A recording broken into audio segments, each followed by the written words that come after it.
Фолклорна група от село Делейна.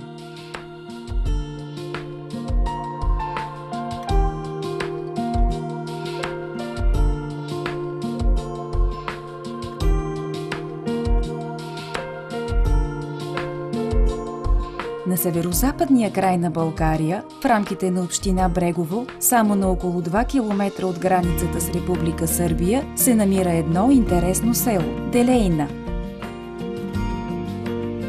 Корените му се откриват дълбоко в миналото, като първия известен документ за съществуването му е от средата на 16 век. Според една от версиите, селото носи името на местния турчин Далий, което на старотурски означава конник.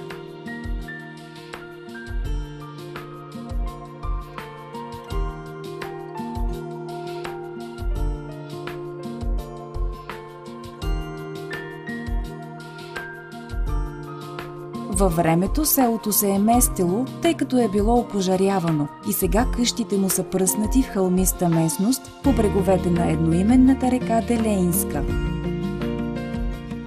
В момента жителите му наброяват около 300 души.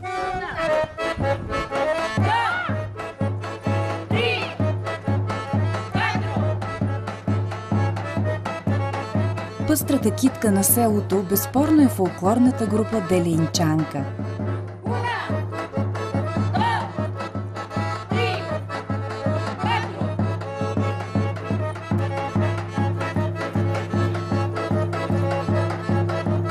Тя пълни душите и сърцата с изворния фолклор, който блика от песните и танците, включени в репертоара им.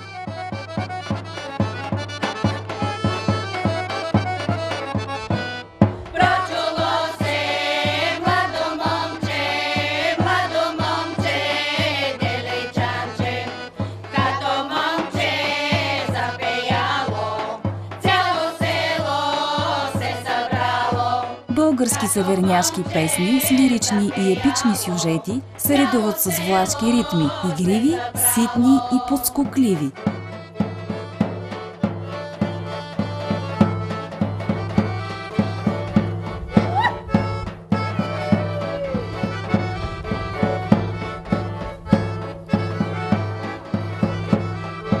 Хората с типичните за региона бързи крака, въртеливи движения и притропвания, а бурните провиквания сякаш зоват всеки да се захване на хорото.